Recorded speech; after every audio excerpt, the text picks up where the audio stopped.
All right, my name is Mark Houston. I'm an alcoholic, and my home group is the Carry the Message group in Kerrville, Texas. And God blessed me with sobriety on October the 19th in 1982. And with His grace, and I don't expect it to leave, next Thursday I will get an opportunity to pick up a 13-year chip, and for that I'm extremely grateful. I'm real glad to be here. I was telling Joe this morning, I got awakened. I fell asleep last night about 8, and I got awakened about 3:30 this morning. And some of you know what it's like to be awakened instead of wake up. And so I did what I've been doing for a long time. I opened up the big book and did all the prayers and stuff in the 11th step and the 10th step and some other stuff, and then did some meditation, and I went for a run. And it's something, a gift I've been given in sobriety, and I ran for about an hour, and it's almost became a form of meditation. But as I was running, the thought came to me how connected up actually this room is. I heard a comment one time about every human being on the planet's only about 5 degrees off of being totally connected to each other. And I started thinking about the connections in this room. Leon and I were talking. I got a call 5 months ago from a young lady in Houston, Texas, who asked me if I would take her through the steps. And I said that I would do that, and about a month ago, I told her I was coming back to Michigan to a big book workshop. And when she was 3 months sober and didn't know if she could stay sober or wanted to stay sober, she came back to Michigan, and Leon extended a hand to her and made her feel welcome, and it was one of the turning points for her. And she's sober today, 14 months, and sponsoring 8 women. And this room is connected up, and I met Susie at a place that I worked almost 2 years ago, and she was an absolute hopeless chronic alcoholic who, quite frankly, nobody thought had a snowball's chance in hell of staying sober. But I knew that if she'd do this work and find God, she would stay sober, because this whole thing is about a relationship with God. And she did that, and her and I have stayed in touch for a long time. And she finally said, how can we get you and your friend Joe down here? And so I said, well, this is how this thing happens. And so her and Leon got together, and here Joe and I sit. And I always feel very honored when I'm asked to do something like this. I don't think either Joe or I, when we got sober, ever intended to be doing anything like this. I didn't. I came into AA to save my ass, not anybody else's. And about 2 years ago, God hooked us up again because we got sober in Denver, Colorado. We share the same sponsor. And about 2 years ago, he had been doing some of these by himself, and it's very difficult to do this by yourself. And he called and asked me if I'd like to join him, and this is about the 8th one of these things that were done. And we always get excited about it because I get to travel around a lot of the country, and it saddens me quite often when I go to meetings of Alcoholics Anonymous, because what I experience in the fellowship has gotten so far away from what is in the big book of Alcoholics Anonymous. And that saddens me, because this book is about power, and it's about peace, and it's about happiness, and it's about a sense of direction. And it's not about doom and gloom, and it's not about keeping yourself sober. So any time that I'm asked to participate in something like this, I love to do that. The other thing I wanted to share, I think that will make this weekend more beneficial to all of us, is within each and every one of us, there's a part of our being, and the big book calls it self-will, and it calls it ego. But one of its primary functions is to find every reason in the world why it should separate me from you.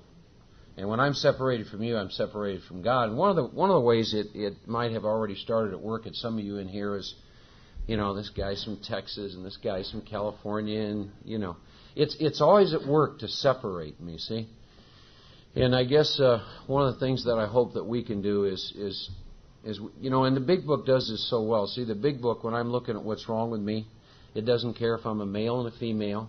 It doesn't care about my age. It doesn't care if I'm rich or poor. Doesn't care if I'm educated or not. Doesn't care if I'm married or single. It addresses me as, Mark, what's wrong with you when you take a drink, and what's wrong with you when you're not drinking? And I hope that's the common ground that we can come to, so that we can all have an open mind and maybe have a new experience. There's a paragraph on page 55 that's so important in my life today. And that paragraph, and I want to read it, and I guess it's an attitude I'd like us to try and take into this weekend. Because this part of you that I'm talking about, it goes to work whether you want it to or not. And I want to read this. next to the last paragraph, it says, we can only clear the ground a bit. If our testimony helps to sweep away prejudice, enables you to think honestly, and encourage you to search diligently within yourself, then if you wish, you can join us on the broad highway. With this attitude, you cannot fail. The consciousness of your belief is sure to come to you. See, prejudice is any preconceived or opinion that I may bring to this room. And if I'm bringing that to the room, then it's impossible for me to have a new experience. So what I like to bring to this room is an open mind. And hopefully what can happen here this weekend is all of us can have an experience. The other thing I want to share with you is this. Bill Wilson wrote this many years ago. Every man and woman in Alcoholics Anonymous has clay feet. And any time that anybody puts someone in a position where they don't have clay feet, then you're not only placing yourself in jeopardy, but you're placing them in jeopardy. You know, the only thing that Joe and I have to share with you, we, like you, are children of God, created equally in God's eyes. We have experience with the big book of Alcoholics Anonymous. And we're here to share with you our experience in the tools and to give you some tools. See, my experience is useless to you. You've got to have your own, just like I had to have my own. And what we're here to share with you are some tools that maybe some of you haven't used before to let you have an experience. The 11 steps said, Mark, you must improve your conscious contact with this power. You see, just like my body can't live on the food I ate last week, the relationship I had with God last week is not what about today's about. We finish every meeting with the Lord's Prayer. It says, give us this day our daily bread. So for me, it's about a new experience over and over and over again with this power. But I cannot have that unless I have an open mind and invite God in to let me have that new experience. So those are some of the things I want to share with each and every one of you. It's a real connected room. The other thing I know about this God of my understanding, that never since the dawn of man has this group of human beings ever been gathered in one room to spend a weekend together, and it will never happen again. And so what that tells me is maybe this is a little bit more than just getting a little bit of information. Maybe what it's about is maybe God has a lot of work for all of us. And maybe we're supposed to gather and have an experience so that when we leave here, we can do what the book says, which is we can go out and be more useful to Him and to our fellow human beings. So maybe that's what the whole weekend's about. So I'm real excited about being here. I'm real excited about sharing my experience. I love God more than anything in my life today. And that came about because I drank alcohol for 20 years. And I was introduced to this program, introduced to these steps. And I have one responsibility from now to the day I die, and that's to give that away. And the more I give it away, then the more I'm blessed in return. So with that, I'll turn this over to Joe, and we'll just move forward. Thanks, Mark. I'm Joe. I'm an alcoholic.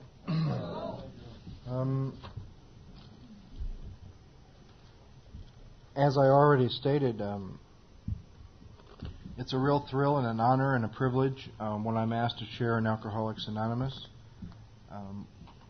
What I need to remember is who gets the credit, and who gets the credit is that to which we were praying to, and that which gives me my sobriety. I'm not the creator, and I'm not the one that keeps myself sober. Power does not originate from me, it's given to me.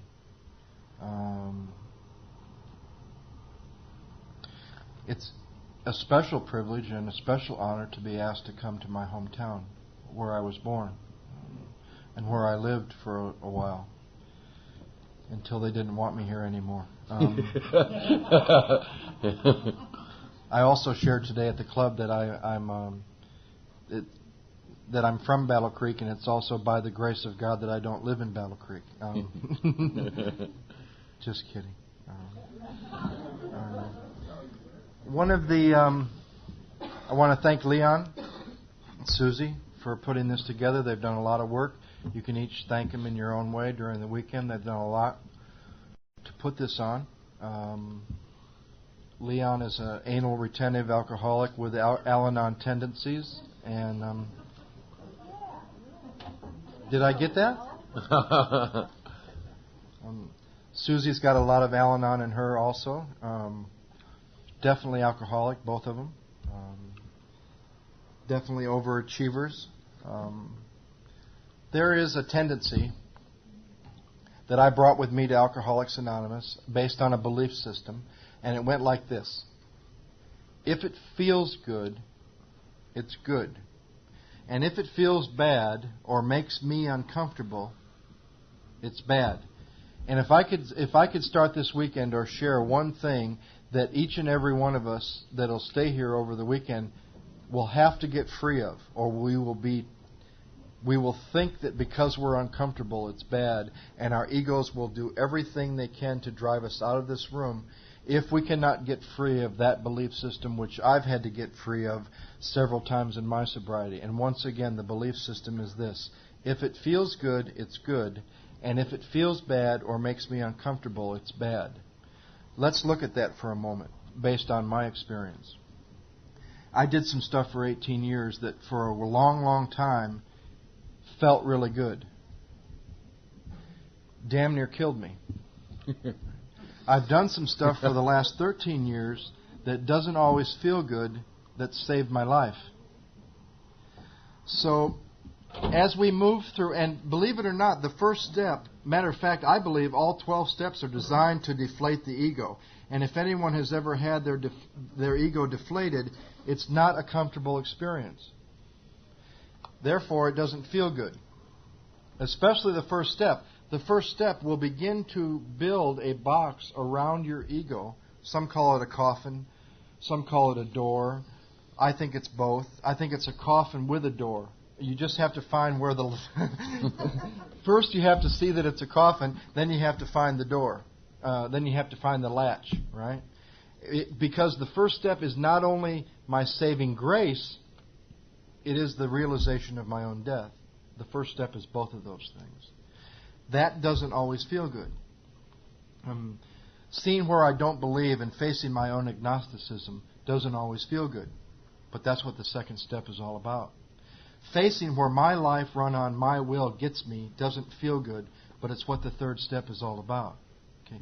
Taking a fearless and thorough moral inventory of myself, which is, by the way, where I currently am in the steps, not for the first time, for the 12th time. That doesn't make me any better. It just makes me a little worse than most of the people in this room, because I need the whole program, right? It makes me a little sicker. It makes me one of those that needs the whole deal, right? That's ego too. I'm no more sicker than anybody in this room, right? That's a real realization when you find that out about your ego. Your ego is meant to separate you long enough to take you, and if we have a real clear picture here right within this building. The ego of an alcoholic is set up to separate you from the people in this room, what you're hearing, what you are, and the power of God, just long enough to take you to the next room and glue you to one of those bar stools to where you're unable to move, screwing everybody in your life over. Right? That's the function of the alcoholic ego. And within this building, I would love to say that those of us in the room which are alcoholic have a choice whether to be in this room or that room. That would be a fallacy, because no one in this room that's alcoholic has a choice whether they're in this room or in that room, because this is by the grace of God that all of us in this room aren't in the other room. We'll get to that idea in a minute. So there's this idea in the fifth step, and I'm about to, not next week, I'm going to be in Buffalo, but the week after that I'm going to be in Chicago with my great-grand sponsor, Paul Martin, 50 years sober. Been doing this work for 50 years. Brought in by Dr. Bob. He sponsors a guy named Gary Brown, who lives in Indianapolis, Indiana, who sponsors a man named Don Pritz, who lives in Denver, Colorado, who's my sponsor. And in 2 weeks of this night, I'm going to be in Chicago, fifth-stepping, with 9 or 12 people that Paul Martin will send by one at a time from his group to do what's called a multiple fifth step, and send those people by my hotel room one at a time for an entire weekend to fifth step an inventory. Now, I wouldn't suggest that to somebody doing it their first time. It was a big enough deal to sit in Don's living room and share one inventory with one man. For the first time I shared the whole deal with one person. I don't know if any of you will relate to this, but I'm the kind of guy that takes a little to you, a little to you, a little to you if it'll serve me, a little to you if I think I can get away with it. I've never shared the whole deal with anybody. And here I was 13 years ago, sitting in Don Pritz's living room sharing my first inventory. And in the back, in my leather-bound book cover, I had one little secret that I wasn't going to tell him. And by the time that inventory was done, I pulled that secret out and I couldn't not share it with him. Now, 13 years later, I'm actually insane enough to be willing to not only write an inventory, but take an inventory to a man who's been doing this work we're going to talk about this weekend for 50 years and fist step with however many strangers he sends by my hotel room.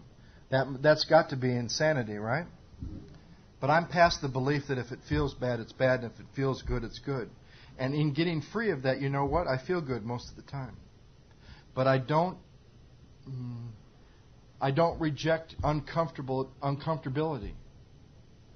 Because every time I've ever submitted myself to the first step, every time I've ever said a simple prayer that we're going to share with you, dear God, please put aside what I think I know, not my experience, just put aside long enough for me to have an open mind and a new experience, that which I think I know, which is usually what blocks me from God. That which I think I know is usually not my greatest asset, but my greatest liability to a new experience. I'm going to ask for that to be put aside this weekend. I hope each of you in your own way will try that prayer tonight before you go to bed. And we'll talk about this prayer some more.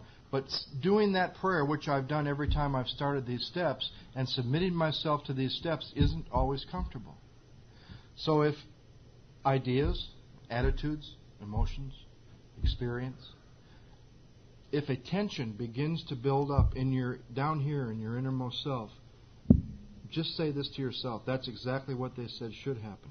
As a matter of fact, those of you that breeze through the first step between today and tomorrow and don't experience the reality of your own situation and feel really great and just breeze right through it, those are the people with the problem.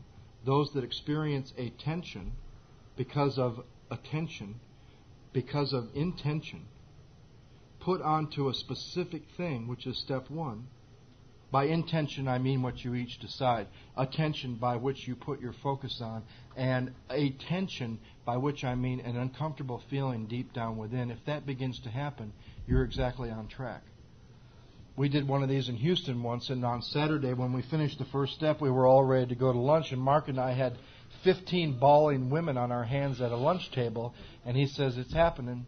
And the whole room was experiencing a crack in the ego, and that for men is not comfortable, and that for women is not comfortable. We just happened to be stuck with 15 of them at lunch, and they were all they were leaving the table and running off here, and as we do, and it was a powerful experience. Another thing I wanted to talk about, which goes right along with that, is the difference between information and experience.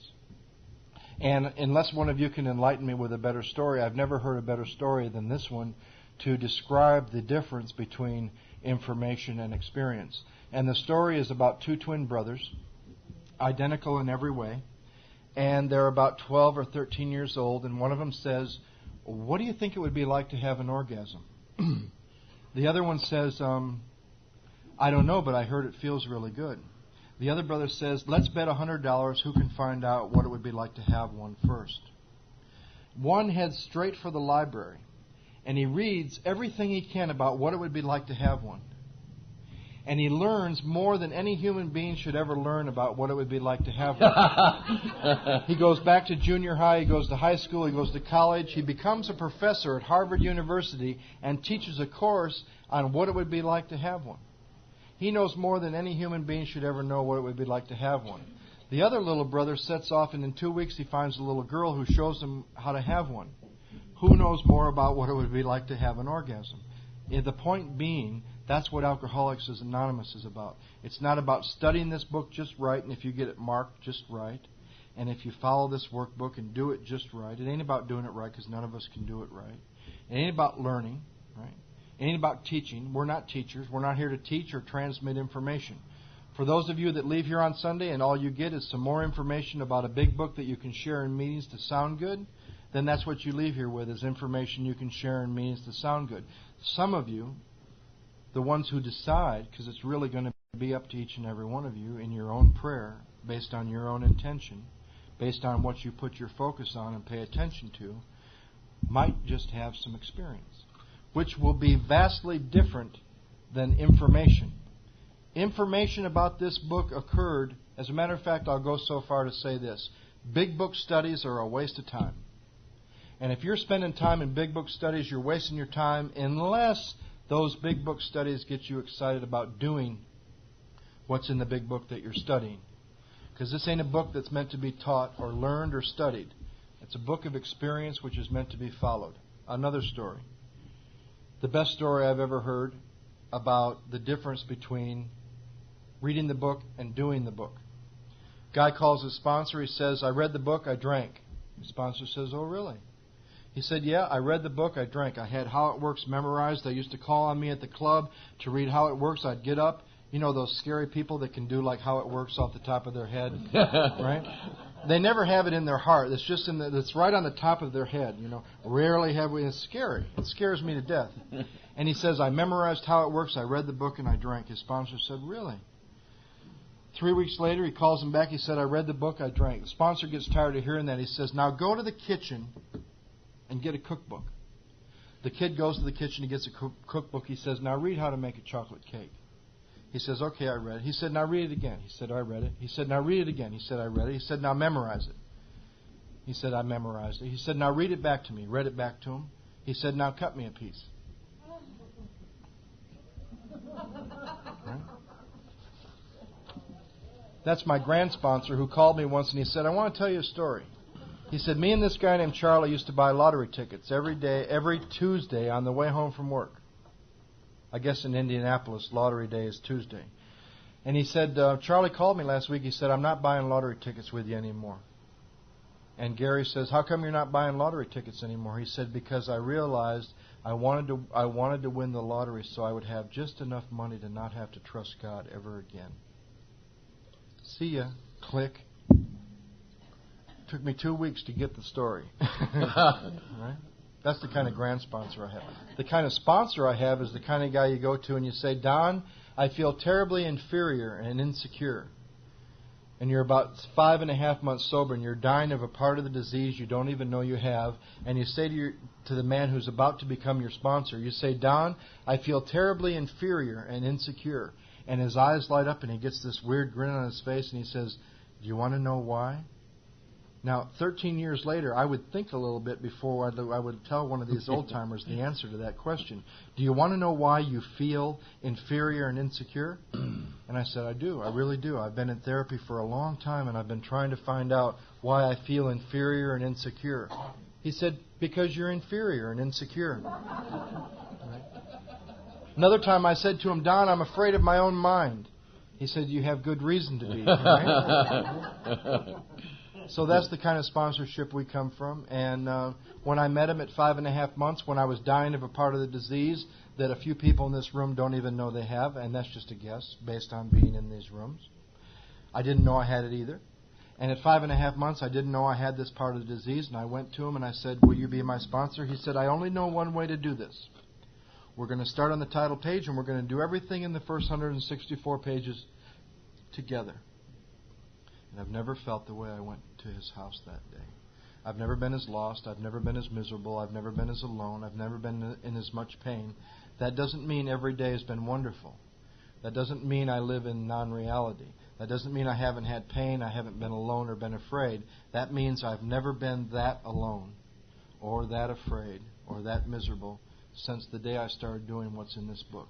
I could no more return to my hometown with people in the room that know me from sobriety, from a regular basis in sobriety, and from the time I was drinking and using drugs. I could no more come to this room and say to you that this work has changed my life every time I've submitted myself to it. If that wasn't true, then the man in the moon. I wasn't that much of a hypocrite drinking, let alone to be that much of a hypocrite now. So I share this now. Why Mark and I? Why Mark and I? Because you've asked us to. Why Mark and I? Because it's our turn.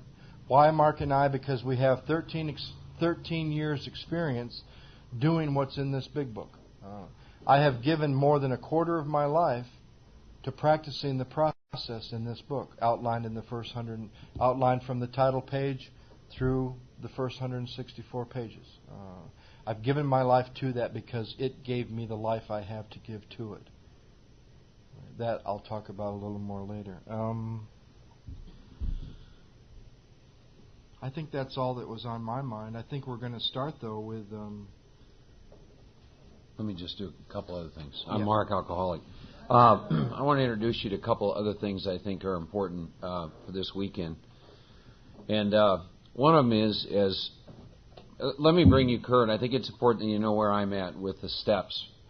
You know, in the big book, in the chapter and Working with Others, it gives us some very specific instructions. It says on your first visit with a man, give him the big book and ask him to read the big book in the interval. And it says he must decide for himself if he wants to go on and develop a relationship with God.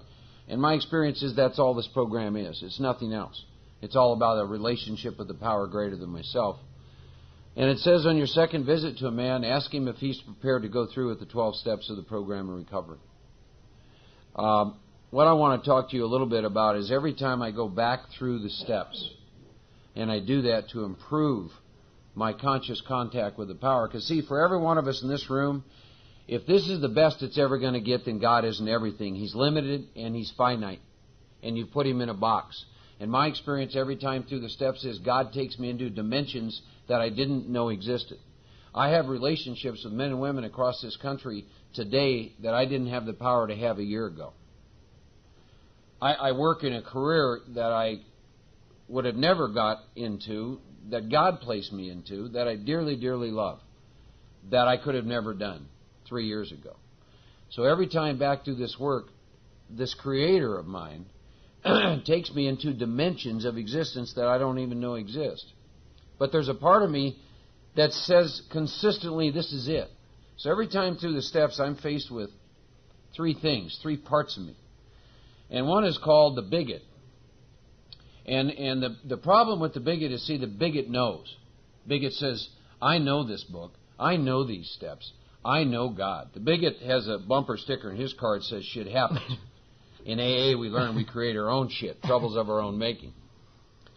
The second part of us is the pious man or woman.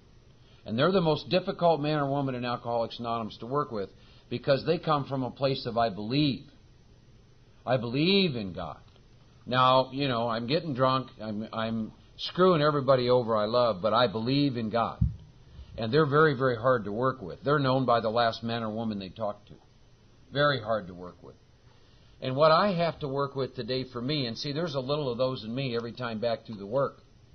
What I have to work with is what I call the path of consideration. Today at lunch, Joe asked Susie a question.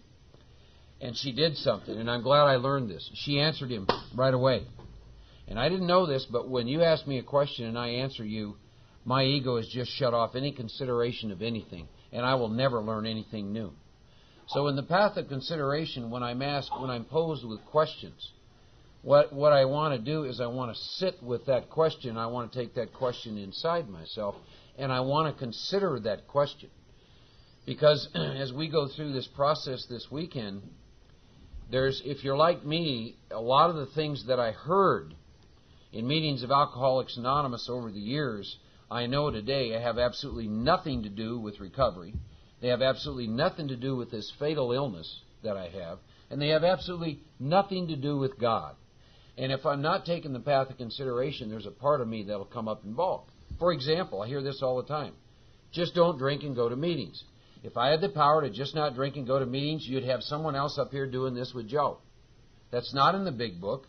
You see, I'm powerless over alcohol. I can't just not drink and go to meetings. I don't have the power to do that. Or you hear things like just put the plug in the jug. Another tool I want to give you this weekend is always let your experience be your truth. Now here's my truth. I take the plug out of the jug. I don't have the power to put the plug in the jug. You tell someone like me that does not compute in my mind. You tell me things like just don't drink even if your ass falls off. Here's my experience. If my ass even hints of falling off, I pick up a drink. Okay? And the point I'm trying to make in all this is if you don't take the path of consideration, a part of you is going to balk at this. But a lot of the things that we're going to talk about this weekend, if you can't reconcile the big book of Alcoholics Anonymous, here's what I tell people. Are you willing to bet your life on it? Because all those things that I just shared with you, I never tell any alcoholic. Matter of fact, the book says those expressions refer to people who are not like me. Because I'm a real alcoholic who's absolutely powerless over alcohol. Okay? So the path of consideration just allows me to take things in and consider it. And here's what I found out about it. For some reason, this part of me, this ego that wants me drunk, dead from alcoholism. When someone uses the word consideration with me, what it does in my head is it says, oh, they just want you to consider it, so we'll just disregard it. And it's like it won't shut down. It allows me to stay open to it. So the men and women that are in my life, we use the path of consideration all the time. That way we'll take something in. Because we need to try and attempt to have maybe a new experience. And hopefully when you leave here, and again I tell this people over and over again, this was a basic textbook written in 1939. 5,000 years of recorded history. People in this room, we just died. And the book says that the flying blind period is over. And what we have is a set of specific directions on how to recover from a hopeless state of mind, body, and spirit. And the book says we ought to be able to absolutely agree. And hopefully at the end of this weekend, maybe a lot of these old belief systems that you picked up over the years that you heard in meetings, maybe those will get smashed just as they have been for me. So I wanted to talk a little bit about the other thing I've discovered in Alcoholics Anonymous, there's two languages. One is the language of knowledge, and the other is the language of experience. Now, the only one that can help me is the language of experience, because the big book says, Mark, the spiritual life's not a theory. Mark, you have to live this thing. So when I get in trouble, when I'm not in a good place in this program, I go to people who have experience. One of my major defects, I saw it enough in inventory, was I love to give you my opinion on experiences I've never had. I try not to do that today. Joe talked about multiple fifth steps. If you're sitting in this room and you have no experience with taking the same inventory to 4 or 5 different men and women, then you have, all you can give me is an opinion. In the world of the Spirit, an opinion is meaningless. It's a big difference between that and having experience. So this weekend, work with the path of consideration. If you're like me, when you hear something that is contradictory to a belief system that you have established, there's a part of you that'll start to get angry. It's like Joe says sometimes, they tell us the truth, they'll set you free. They leave out that little thing in the front that's really going to piss you off first if it disagrees with you. So what we hope to have this weekend is we encourage you all to take the path of consideration. The other thing I'll share with you is this. If you hear anything up here you cannot reconcile with the big book of Alcoholics Anonymous, we're wrong, dead wrong. Okay? Because that is the basic textbook from which we're going to try and share this weekend. So those were some things that, for me, every time back through the steps. Now let me bring you current where I am. The third week in April, I sat down with one woman and 5 men, and we went into meditation for 20 minutes, and we asked God to help us lay aside everything we think we know for an open mind, a new experience with God and these steps, and most of all, Him.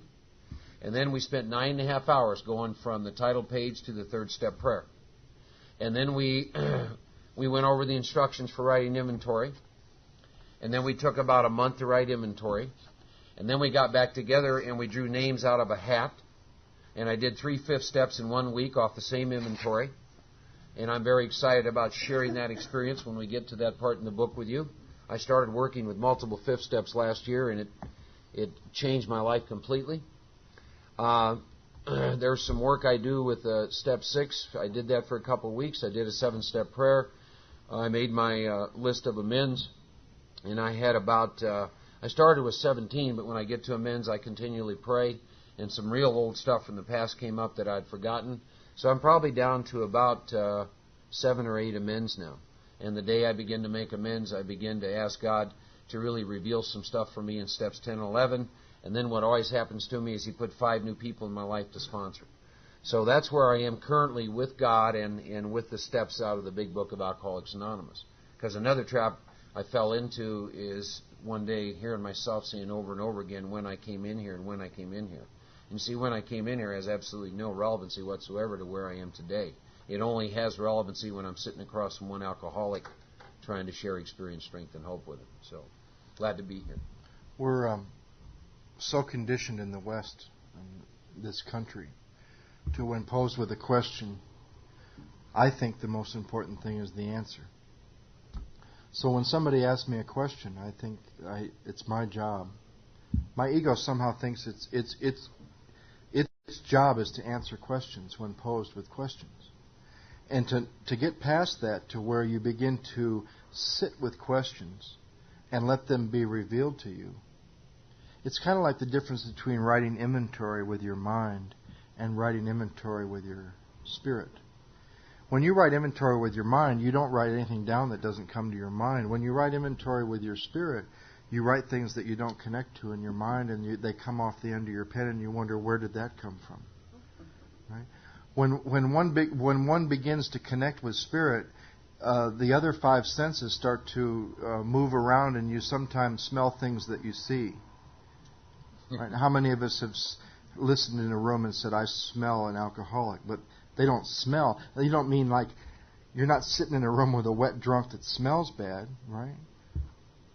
You're using your ears to smell. You're using your eyes to hear.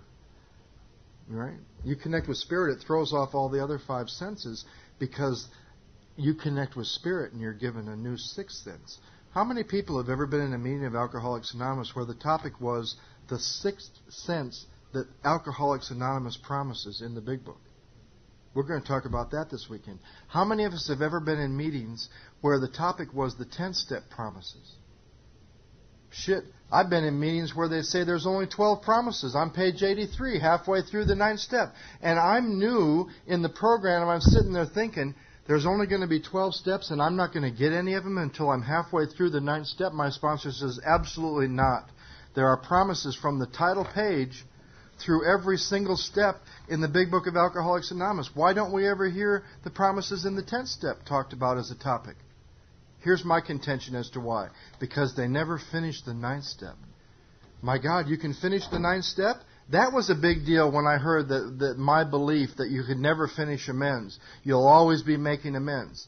That doesn't mean I'm not going to ever have any more amends. But is it possible to get current? Even the amends you can't find. The Big Book is real specific about those. So we're going to talk about finishing amends. I know 300-400 people around this country, every time they've gone through the steps, they have finished every amends they're consciously aware of. And then you get to begin to practice 10 and 11. I mean, really practice 10 and 11. How many of us can sit twice a day for 20 minutes and experience nothingness? It's my contention that some of the people in this room are going to find they're more powerless over nothing than they are over anything that they've ever been powerless over. Try to sit and create nothingness. Try to stop your own mind. Try to finish amends on your own power. Try to write the fourth column of an inventory to see your part with every resentment you've ever had on your own power. Try to stay sober on your own power. It'll be a terrible, diluted thing because it's just not true. And I think 90% of what we do here in Alcoholics Anonymous is get free of stuff that's not even true to begin with. Right? Where I am in the work is for the 12th time. I started at step 1, Labor Day, the day after Labor Day, with a buddy that I asked, because he was, to tell you the truth, it went like this. I was in Denver for 8 weeks, in Colorado for 8 weeks over the summer, and the man that I picked to take me through the work this time, because that trip, part of my prayer was, show me who to go through the steps with this time. On that trip, a man said to me, the man that I chose, he said that he wouldn't take me through. He said he doesn't take people through that have done the work before. He focuses on new people that have never done this work. He said, but the next guy at home, he said, you don't need to keep coming to Denver to go through with these gurus. He said, the next guy at home in Santa Monica that asks you to take him through, tell him that you won't take him through, but tell him let's do it together. And I arrived back home in Santa Monica the day after Labor Day, and my best friend asked me to take him through the work. And I said, no, I won't, but let's do it together. He said, how will we do that? I said, we'll pray and we'll meditate and we'll sit and we'll talk about 1 until we're done. And then we'll sit and we'll pray and we'll meditate and we'll talk about step 2 until we're done. And we spend a week on step 1, looking at all 3 parts. We spent a week on step 2. We spent a week on step 3. We took the 3rd step the other day, and I'm currently in inventory that I'm going to write from now until October 25th. I'm going to begin to 5th step on October 25th. I'm going to 5th step in Chicago with Paul Martin's group. I'm going to 5th step with the guy at home that I've been going through it with, and 2 other people that I'm close to right now that I've asked to hear that 5th step. So I'll 5th step with several people. I've been doing that for the last several years. It does something more than just one person. Because I woke up one day in Santa Monica and my ego told me, Don P. is the only man that can hear this inventory. And he's in Denver and I'm in Santa Monica. And the next thing I heard, this little voice said, if you continue to believe that, you're a dead man. You better let some people where you live get to know you on that level. And I've been 5th stepping with people where I live and more than one each time I go through the work. And I go through the work about every year, but there's no set time. I use intuition. I come from a step working group. That's hard to make happen. That means working with people one at a time until the fellowship that you crave grows up around you. Two things about this book that I always overlook, because I always buy a book and I always throw the paper cover away. And I think they're two of the most important pieces of information that you could get at the very beginning, and they're in the third paragraph of the paper cover. And that paragraph says, the basic text, pages 1 through 164, remains unchanged. This is the AA message. Just as it was introduced in 1939, Alcoholics Anonymous, the book that gave the young fellowship its name. Two pieces of information in that paragraph. The 164 pages is the AA message. If you're carrying any other message than what's in the first 164 pages, it's either yours or someone else's message. And I never knew the fellowship was named after the book. This is Alcoholics Anonymous. This is Alcoholics Anonymous. That's Alcoholics Anonymous. This is Alcoholics Anonymous. If you took 100 people and lined them up against the wall, and you asked every one of them, what's Alcoholics Anonymous, you'd get 100 different opinions. So it's my contention that Alcoholics Anonymous doesn't exist, but in the heart of the person experiencing it. You'd say Alcoholics Anonymous is going to meetings. I'd say Alcoholics Anonymous is seeking God. He'd say Alcoholics Anonymous is a book called Alcoholics Anonymous. He would say Alcoholics Anonymous is a fellowship called Alcoholics Anonymous. And they would all be right and they would all be wrong, because it's none of those things. It is what you have personally experienced in your own spirit with that which you call your own God, whatever you call it. Per se, it doesn't even exist. It's that group over there. No, it's that group over there. No, it's that group in New York. No, it's that office in New York. I mean, they got the biggest word. It says Alcoholics Anonymous right on their door. That must be Alcoholics Anonymous. No, Alcoholics Anonymous is this little group in Colorado with 2 people. No, that's not Alcoholics Anonymous. It's Jack Murphy Stadium with 75,000 alcoholics. That's Alcoholics Anonymous, right? None of them are right and none of them are wrong. That's how open one can have their mind to start something like this we're going to do this weekend. We want to start with some questions. And those that are interested, and you want to see if there's a shift in your own thinking and in your own beliefs. I'll tell you how these came about. I was riding on an airplane to do one of these things with this guy here. And a thought came into my mind. Is there something you could do on Friday night that by Saturday would show if there'd been any movement in the room? And the thought came next, well, you could ask some questions on Friday night that are like current stuff that we always hear everywhere we go. And you could ask those questions on Friday night. You could go through the first 3 steps, and maybe before you take the 3rd step, you could ask those questions again, and each individual and as a group, we could see if there'd been any movement within our own consciousness as per these questions. These questions are a compilation of every myth we hear going all around the country. So we'll do this by a show of hands. And if you want to mark, did everybody get one of these that she has at the front desk? Anybody not have one? Okay. I want you to consider a couple things around belief systems as we go through this. It's not about right and wrong. No. There's another interesting question. It consists of 3 words called, is it possible? What I'd like you to consider is it possible that your belief systems are creating your reality? And is it possible that maybe you're sitting here with a lot of belief systems that around this incredibly fatal illness we have, that have been given to you in meetings and have absolutely nothing to do whatsoever with the book? And is it possible then you're then transmitting that information to these hopeless alcoholics that God puts in your life? So consider this as we go through this. And Joe said something that's important. I have been spiritually ignorant most of my life, and a lot of the time in Alcoholics Anonymous. And every time through the steps, I become less spiritually ignorant from the time before.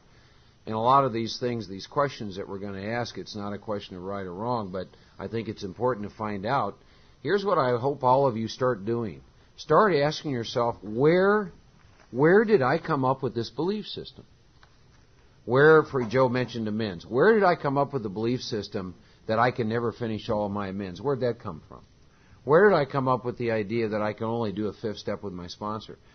If I had an inventory and I felt that God wanted me to do a fifth step this weekend, there isn't a single drunk in this room that I would have any fears about sitting across from and sharing the most intimate details of my life. And folks, that's freedom. I got nothing to hide. That's freedom. That comes from working the steps. So I challenge you to start asking yourself a question. Where did these belief systems come from? That I have about God, about the steps, okay? That I have about this illness, that I maybe have about AA, and start really asking yourself some questions about where those came from. So, questions concerning current beliefs in Alcoholics Anonymous. These questions are designed to explore some current myths in AA. Answer these questions at the beginning of the work before the doctor's opinion, and again before doing the third step prayer to see change in your thinking. Question number 1. Do you believe studying the Big Book of Alcoholics Anonymous will produce a spiritual experience, or that doing what's in the Big Book of Alcoholics Anonymous will produce a spiritual experience? How many people believe studying this book can produce a spiritual experience? Great. How many believe doing what's in this book can produce a spiritual experience? How many believe neither doing nor studying can produce a spiritual experience? Okay? That seems pretty simple, but you'd be surprised around the country where other people have been, where they think if they study it just right, that the experience described in it is going to happen. I felt that way after my first Big Book study. Why we got to page 83, the promises weren't happening. And I went to their meeting the next week, and they were still on those damn promises. Some of the promises, the ones that halfway through the 9th step. And I said, those promises aren't happening for me. And this old son of a gun over in the corner, he said, you want to know how to get the promises on page 83? I said, yeah. He said, do everything on page 1 to 82. Right? It didn't feel good. That didn't feel good. Right? With the first 3 steps, should we look in the Big Book for the right answers, or should we look in the Big Book for the right questions? That goes to a story of mine, but somebody holds up the Big Book and they say, the answers are in the book. Right? So with the first 3 steps, how many people believe they should look in the Big Book for the answers? Couple, 5, 6. How many believe they should look in the Big Book for the right questions? Right? Okay. If somebody holds up the book and they say there is an answer to alcoholism in the Big Book of Alcoholics Anonymous, they're absolutely right.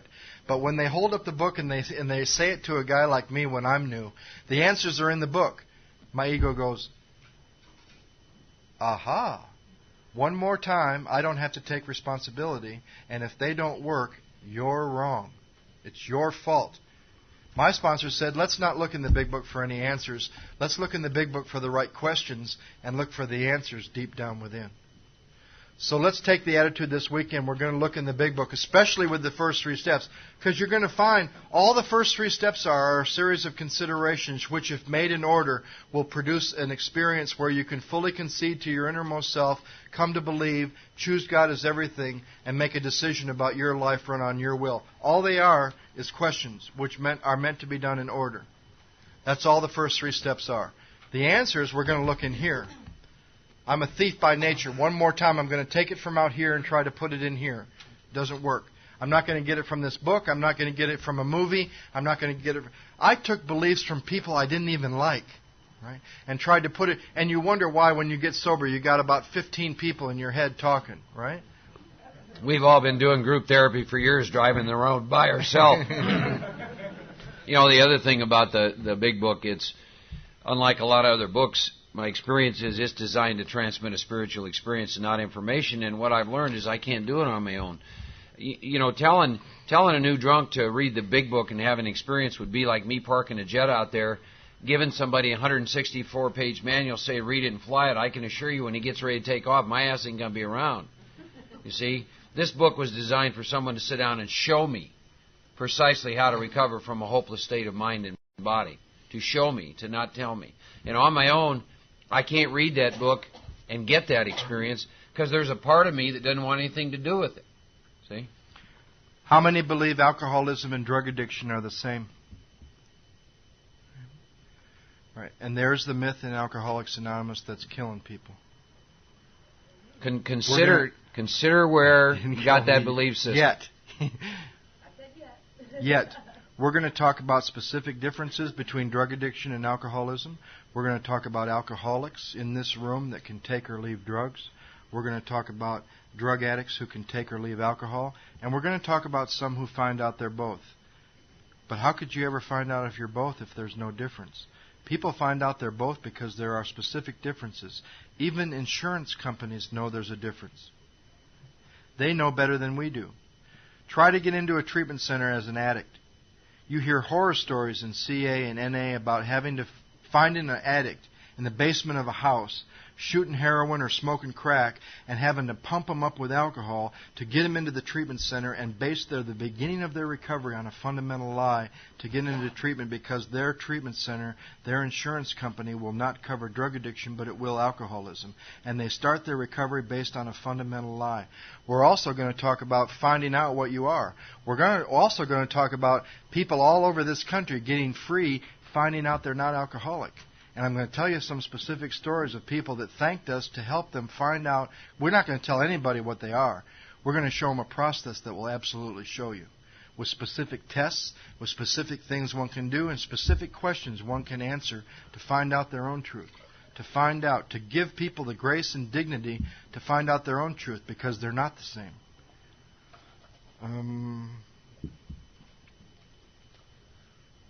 How many people in this room believe that they can recover or that they'll always be recovering? Let's start with, how many in this room think they'll always be recovering? Okay. How many think in this room the first promise in the big book of Alcoholics Anonymous, on the first page of the first foreword to the first printing of this book, is that you can recover from alcoholism? Right? And there's a myth in this country that's killing people. Because it is an absolute fact that throughout the beginning of this book and several other places, they're going to tell you can recover. That does not mean, those of you that think you'll always be recovering, that does not mean cured. We'll never be cured. What we'll have is a daily reprieve contingent on a fit spiritual condition, but it's my contention that there is a fit spiritual condition where one is in a state of recovery, of being recovered from a seemingly hopeless state of mind and body. Right now, in this moment, I have recovered from a seemingly hopeless state of mind and body because I know what a hopeless state of mind and body is. It's a physical craving and a mental obsession. And I can tell you right now, I'm experiencing neither. I am in a fit spiritual condition. I have recovered from alcoholism. I continue to take the treatment so I can stay recovered.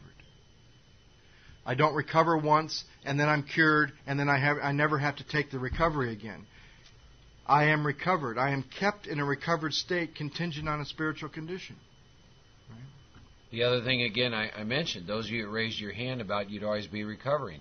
I challenge you to go in and consider where that belief system comes from because it's inconsistent with the big book of Alcoholics Anonymous. Somebody's told you. I mean, we've met people around this country that have been told, actually told, and it's come into their belief system, you'll always be sick. You're always going to be sick. You're always going to be sick. How long can I believe that? How long can I live with that? It feeds right into the next question. We're also going to see that this book tells us that its main purpose, and I didn't know this for a long time. I thought the purpose of this book was for me to read and relate.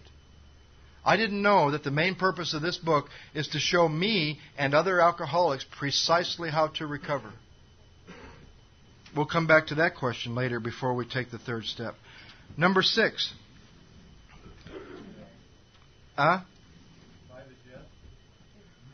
5 is whatever. Yeah, he gave you the answer. See, here's the fucked up. Here's the deal. Here's the deal for every one of us in this room. Whatever everybody in this room currently believes is true. And you'll find that reflected through every inventory you ever write. Whatever you currently believe is true until it isn't. And somewhere in 4 through 9, it's got to be smashed, or you will believe it when you come out the other end of the work. I've got some right now that I currently believe are true that I'm going to be shown in 4 through 9 once again aren't. But we always all have some. See, and the truth remains the truth regardless how I feel about it or what I think about it or what I know about it. Example, at one point in time I thought I was always going to be recovering.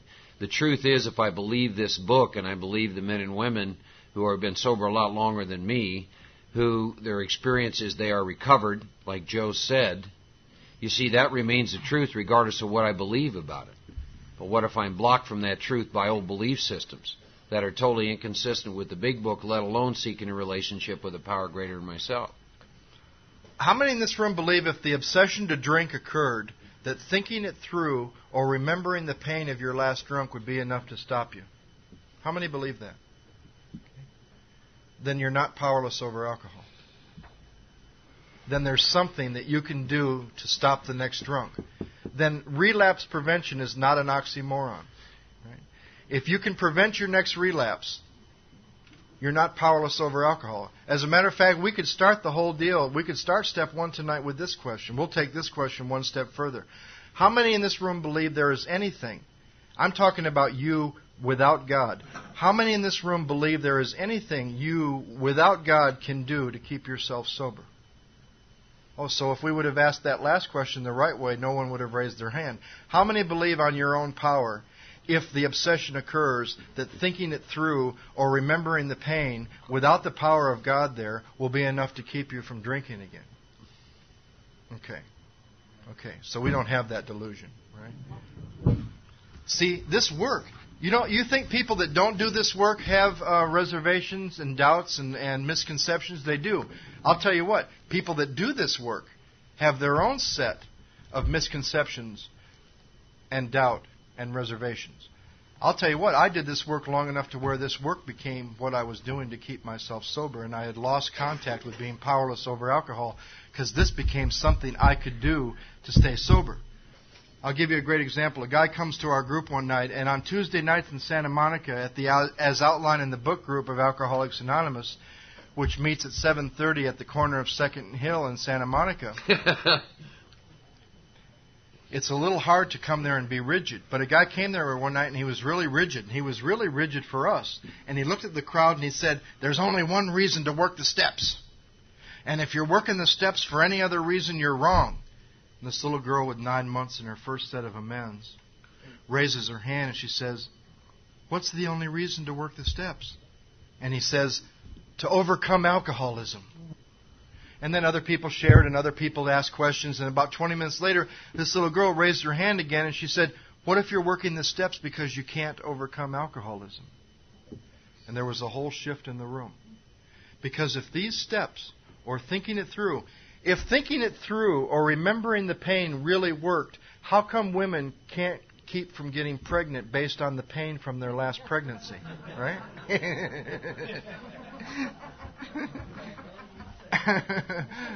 He finally got that. For 4 workshops, he's been trying to get that joke out. That one. He got it finally. We're going to find a place in this book that says, thinking it through or remembering the suffering and humiliation of a week, a month, or 10 years ago, the day is going to come where that will not be enough. See, Mark and I are not going to answer these questions, even though we're answering them right now. The big book is going to answer these questions for us. And for those of you who had a belief system that thinking it through, remembering the consequences, keep you from a drink, you're going to see around page 42 of the big book that it's going to tell us that there will come a time when we'll reach a strange mental blank spot in which all the self-knowledge and willpower in the world is totally unavailable to you, and that includes thinking it through. And that some of us in this room have drank without any thought at all.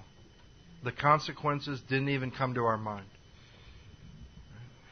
Here's the biggest myth around the program of Alcoholics Anonymous in the United States today, and it's question number 7. How many of you that believe where drinking is concerned that you have a choice today? How many believe they have a choice? Okay, let's take that question one piece at a time. How many believe on your own devices, without God, on your own power, you have a choice today whether you drink again or not? Okay? Now, this is the really screwed up part. How many believe that with God in your life, the grace and love of God that's currently in your life, He has given you a choice over alcohol. Okay? 1, 2, 3, 4, 5. Here's what you have to ask yourselves. I came up against this my second time through the steps. What kind of God have you chosen that would give you that kind of choice? And how can you say that you have a choice when you've given your will to Him? And choice is part of will. If I've given my will and my life to God, I've given my choice and the way I live to Him. Will and choice are the same. I take the third step. I take the action necessary in 4 through 9 to turn my... See, step 3 is just a decision. We'll get to that in a minute. But I think those of you that think God has given you a choice back have to ask yourself at some point about that conception of a God that would give you a choice over something that's going to kill you. Number 8. How many in this room believe alcoholism is a threefold disease, body, mind, and spirit? How many believe it's some other fold? There's a fourth fold, or two folds. Hey, I'll tell you. There's guys that go all over this country talking about the big book of Alcoholics Anonymous that will tell you alcoholism is a twofold disease, body and mind. My book says we are not only bodily and mentally ill, we are spiritually sick. And when the spiritual malady, they even have the audacity, which men of science and medicine and religion and psychiatry that are in Alcoholics Anonymous don't even want to admit. You will not even hear it come out of their mouth that there's such a thing as a malady of the spirit. And you know why, I think? Because you can't charge money for a spiritual malady. And there are people that don't even want to conceive that it's possible that the human spirit, the mind can have a malady, the body can have a malady, the emotions can have a malady, but the human spirit cannot have a malady, cannot be disease, cannot be a disease. And it can. Our big book says it can. And the promise in the book is when the spiritual malady is overcome, we straighten out mentally and physically. Isn't that interesting? Number 9. In the fellowship of alcohol is the fellowship of Alcoholics Anonymous by itself enough for you to recover just not drinking and going to meetings? How many people believe that not drinking and going to meetings treats alcoholism? Let me ask another one. How many of us have suffered from the delusion that thinking just not drinking and going to meetings would make us better? Everybody raise your hand. There's a condition in us that just gets worse and worse and worse and worse. It's called what? Number 10. Here's a big one that was for me when I was... How many believe the only requirement for membership, a desire to stop drinking, is the only requirement for sobriety? I did. I believed for several months that when you all said the only requirement for membership, which is a desire to stop drinking, that desire was going to be a strong enough thing to keep me here. And that the only requirement for membership was the only requirement for sobriety. Until I read a line in this book that says, the most powerful desire is of absolutely no avail. And I realized the only thing that allows me to stay here is not the only thing that's going to keep me here. It's true. To be a member of this deal, this fellowship, there's only one requirement. But you have to ask yourself, is your own desire, choice, want, or need enough to keep you here? And how can any of those things...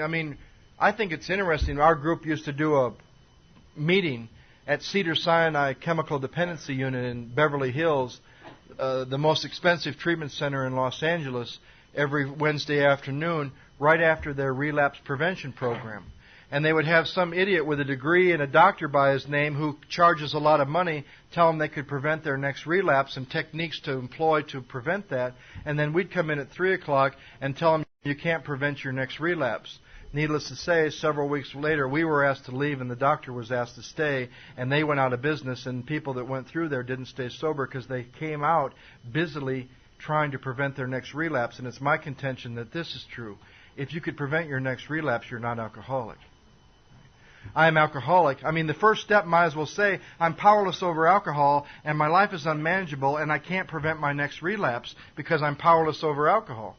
I mean, you can't be both. You can't say, I'm powerless over alcohol and today I have a choice. You can't say, I'm powerless over alcohol and I'm going to prevent my next relapse. They don't fit. They're an oxymoron. They're like military intelligence, right? Right? Jumbo shrimp, right? Democratic convention. How many believe there are any other alternatives? Wait a minute. Are there any other alternatives for you but to die an alcoholic death or to live on a spiritual basis? How many in this room have another alternative besides those two?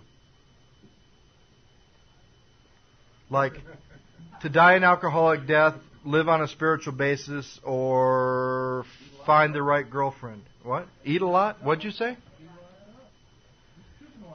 Would that be part of dying an alcoholic death? No. For me, being locked up would be part of dying an alcoholic death. You ever been locked up? Oh, no, well. So you're giving us an opinion on an experience you've never had. A little theory there, right?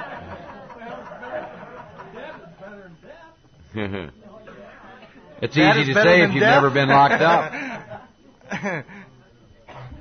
We'll call on Randy tomorrow night to answer that question right, specifically, right? Okay. Somewhere, huh? For me, I have no other alternatives. I'm either dying an alcoholic death or I'm living on a spiritual basis. See? Can you die an alcoholic death living on a spiritual basis? Yes, there are going to meetings and fellowship. Would that be another alternative? That was dying a slow alcoholic death. Living on a spiritual basis, for those of us, we were given 3 legacies. Part of that is going to the fellowship. That's living on a spiritual basis. See, it's also, for several of us in this room, part of what we were doing when we were dying an alcoholic death, just going to meetings and not drinking. The whole question's weird. Somewhere in the first 2 steps, we're going to find a statement that says, whether to die an alcoholic death or to live on a spiritual basis are not always easy alternatives to face. And one of the reasons we'll find those 2 alternatives aren't easy to face is because they are your only 2. And see, for every one of us in this room, we were failures at dying and we're failures at living.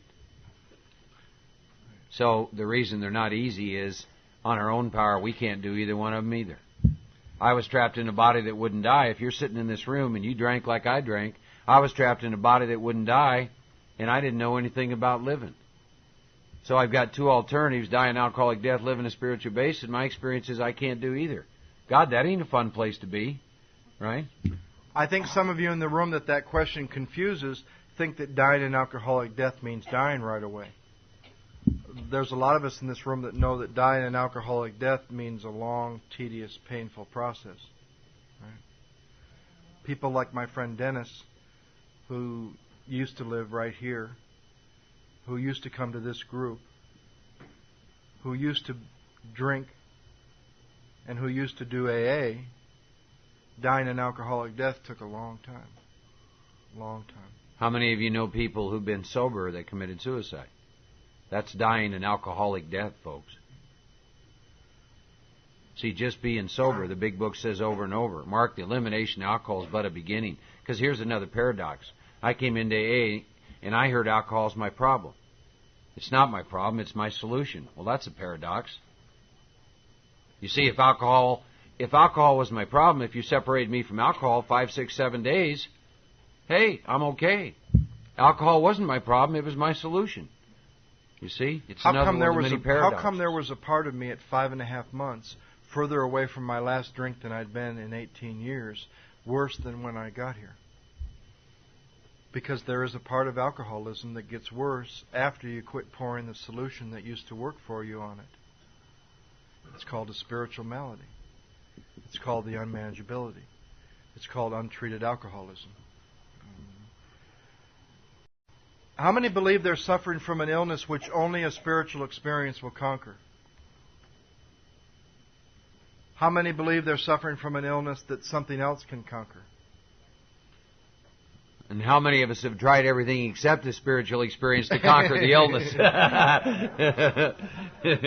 See, I believe that every one of us in this room does have a choice whether we're treating alcoholism with spirit or spirits.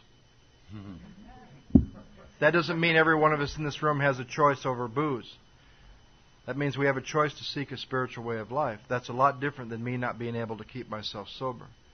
Not having a choice over alcohol is my reason to have a choice over God.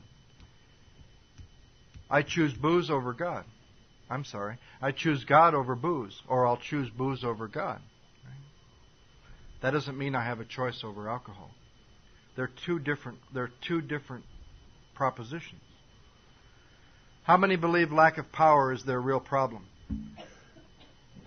How many believe their main problem is something other than lack of power, like low self-esteem or one? Or rejection or abandonment or being unique. What will be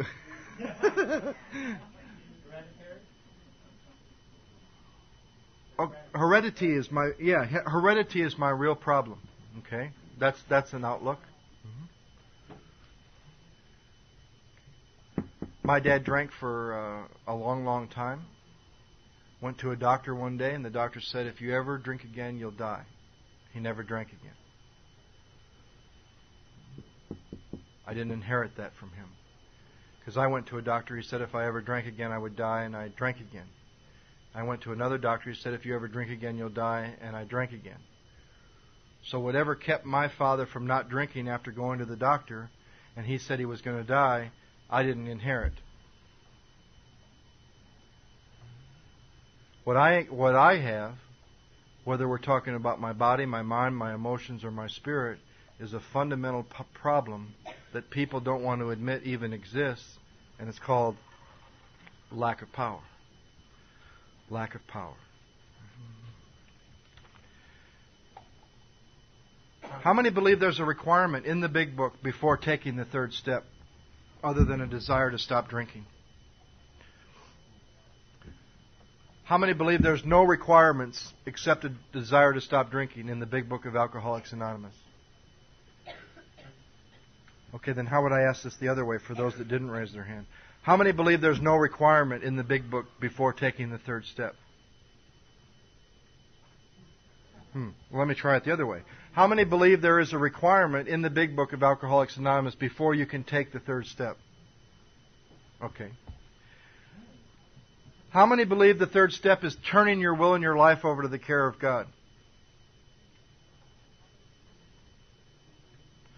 How many believe the third step is deciding to turn your will and your life over to the care of God? Big decision, but it's a major misconception around this country. How many of you have sat in meetings and heard, I took the third step and I turned my will and my life over to the care of God? Right? The third step is not turning your will and your life over to the care of God. The third step is deciding to turn your will and your life over to the care of God. Turning your will and your life over to the care of God is steps 4 through 9. You know, my experience is people who believe the third step is turning your will and life over to the care of God, work 1, 2, 3, 12, and drink again. Or don't. Or don't, and suffer from untreated alcoholism. The third step is a decision. The way I turn my will and life over to the care of God is steps 4 through 12. Interesting questions, huh? It does. It does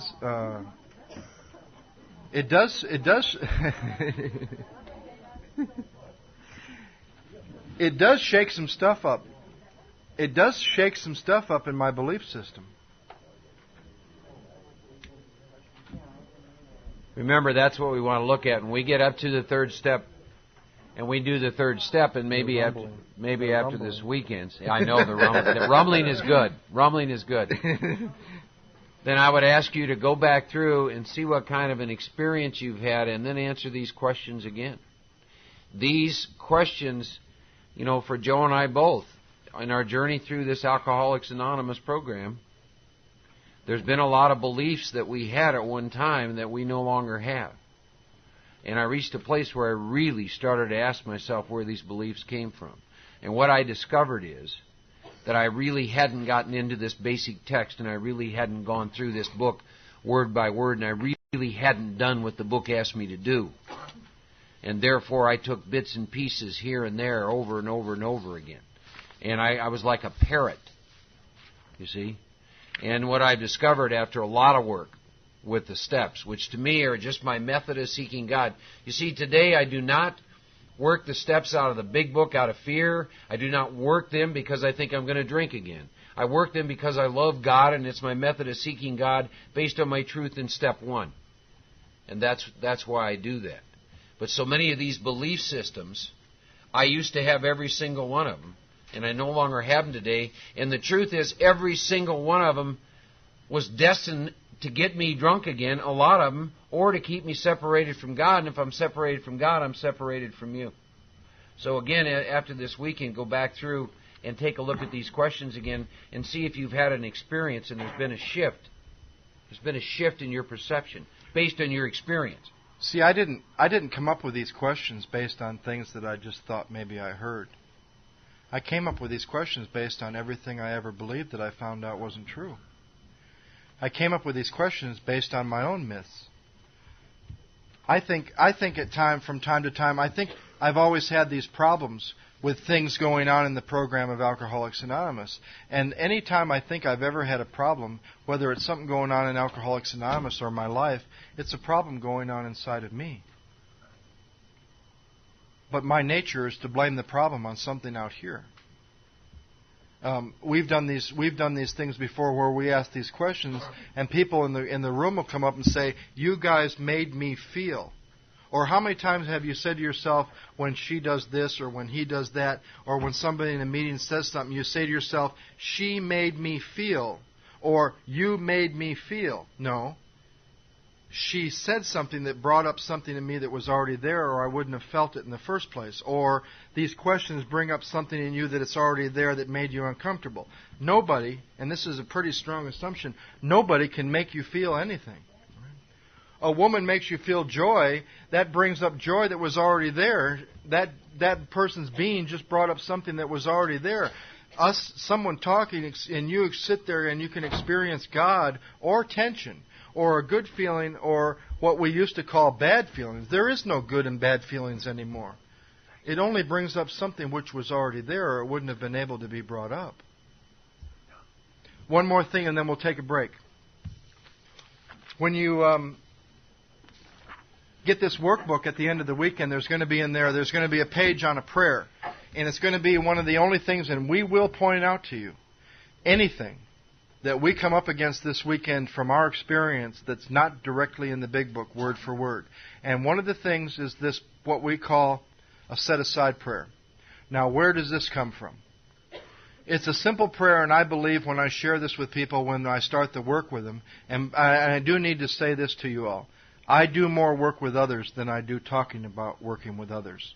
So don't think I do this more than sitting in my living room with other alcoholics. I sit in my living room with other alcoholics 3-4 times a week. I do this about once a week. So I keep in balance between what I do in my home group. Because I ran across and I have some friends who talk more about what they're doing than doing what they're talking about they're doing. And if you understand that, you understand that. And they were talking more about carrying the message than carrying the message. And Mark even ran into a friend not too long ago who talks more than she works with others. And it's a very dangerous thing. I don't ever want to become one who talks more about what he says he's doing than what he does about what he says he's doing, right? However, that makes sense. This prayer comes from a man who was my sponsor. And here's how it came, and it was very nonchalant. I told him about my experience when I met him, 10 treatment centers, degree in psychology, I've been a therapist. This was drinking. And I met him, and he this is before they've turned me loose on the world sober.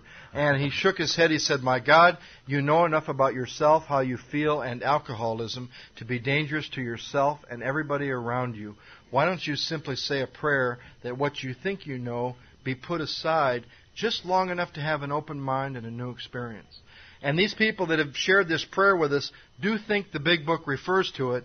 And you'll find on this page that's going to be in your workbook 1, 2, 3, 4, 5 pages with quotes from the big book that directly refer to throwing several lifelong conceptions out the window, laying aside prejudice.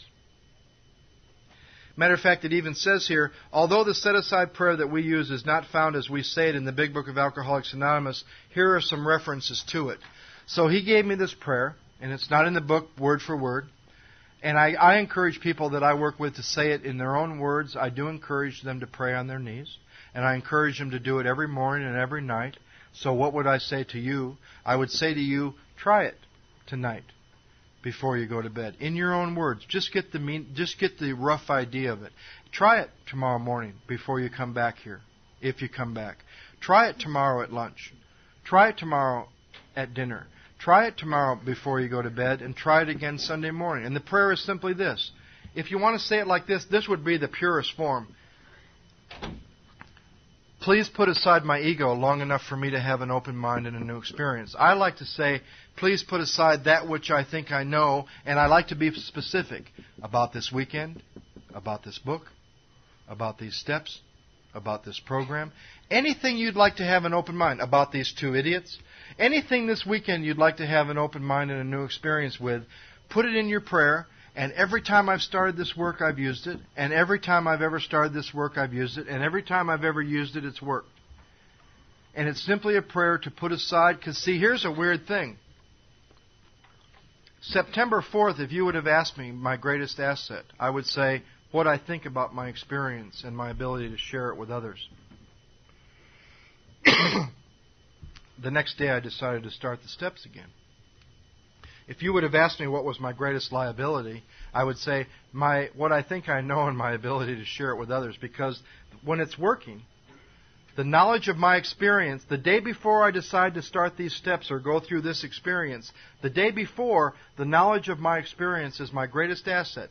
The day after I decide I'd like to have a new experience, my knowledge is now the only thing that stands between me and a new experience. And isn't that interesting that knowledge can turn 180 degrees from your best friend to your worst enemy in a decision to have a new experience? Because if anyone in this room decides to have an open mind and prays for it and decides to have a new experience with this weekend, what you currently know will be the only thing in your way to a new experience. So when I reach this magical day, September 5th, or tomorrow morning, or tonight, where I ask for a new experience, my knowledge now becomes my biggest liability, where yesterday it was my biggest asset. So I would challenge anybody who's here for more than information this weekend, anybody who's here for more than information, you'd really like to have some experience with step 1, some experience with step 2, etc., etc., etc., however far we get this weekend. Try this prayer tonight and tomorrow morning, tomorrow night and Sunday morning. Try this prayer and say it in your own words if you can just get the idea. Dear God, please set aside everything I think I know about whatever you'd like to have an open mind and a new experience with, so that I can have an open mind and a new experience with all these things. Please help me see the truth. It could be a powerful experience. And I've used that prayer every time I've ever started the work. I do not use that prayer unless I'm in steps 1 through 3. When I get to the third step, I drop the prayer and I start using the third step prayer when we get to the first prayer that's actually in the book.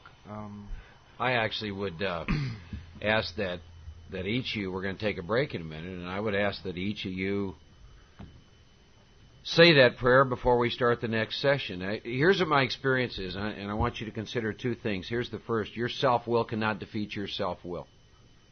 That's number 1. Number 2 is consider that your ego is as mysterious and powerful as God Himself as far as you're concerned.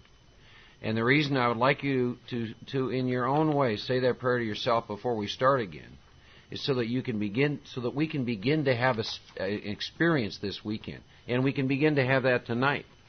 Without that prayer, I can't do that every time I want to go back through this process and improve this relationship, you see, with this power. You see, so I use the prayer. God, help me lay aside everything I think I know, God, about you, myself, my illness, the steps. See, there's another book that gives me a promise that says that where 2 or more gather in my name, I will be there. This is a spiritual body.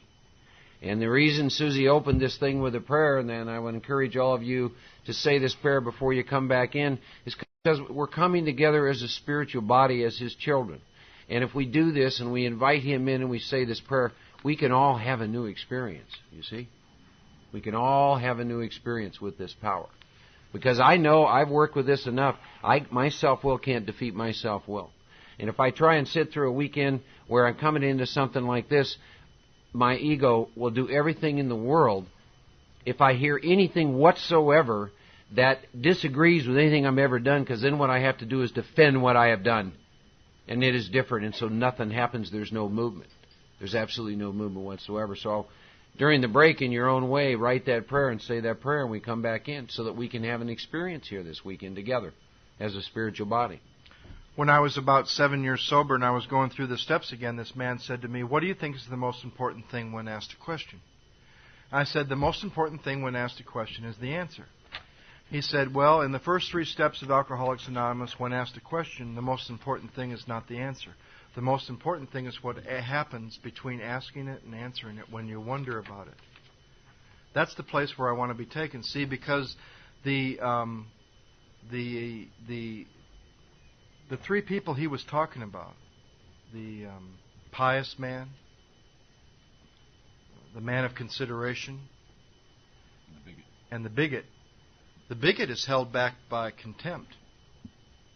Contempt without any answer. The bigot answers questions he has no experience with. What is it like to be in the penitentiary? Well, I'm going to give you a dissertation on what it would be like to be in the penitentiary. Have you ever been to the penitentiary? No, I've never been to the penitentiary, but I've just given you a talk on what it would be like to be in the penitentiary.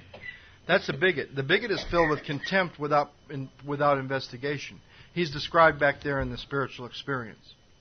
The pious man is filled with not contempt. The pious man is filled with acceptance. Oh, I just accept everything. Dr. Attic Alcoholic. Right? Acceptance is the key to all my problems. Right? I met him. The lunatic, he wasn't even sober till 1972. They didn't even put his story. How did anyone stay sober without page 449 before 1976? Before the 3rd edition, right? He said he was crazier than a loon when he wrote that. He's glad that it's in there. There's been talk about what he might say about that still being in there. He says he still wants it in there. Great interview in the last couple grapevines ago with him. But acceptance is not the key to all my problems. As a matter of fact, acceptance of the first step damn near killed me. And you know what? You know when I became open to the first step? When being powerless over alcohol and my life being unmanageable became absolutely unacceptable. Why would you go to God if it was acceptable? Why would you go to step 2 if one was acceptable? By acceptable, I mean okay. I'm talking about conceding to, admitting. Why will we use any other words but the words that Bill put in the steps? Admission is a lot different than saying that it's okay. Because I'll tell you what, I'm here tonight because being powerless over alcohol and my life being unmanageable has become absolutely unacceptable for one more moment of my life. And that happened 13 years ago. I do not move through this work based on acceptance. I do not move through this work based on that it's okay. I do not move through this work based on knowledge. I do not move through this work like the bigot who does it just based on contempt. I'm taken to a place, and I believe this prayer has a lot to do with it, where with every question we're going to come up against, I find myself in the middle wondering whether it's true. Maybe it is. Maybe it's not.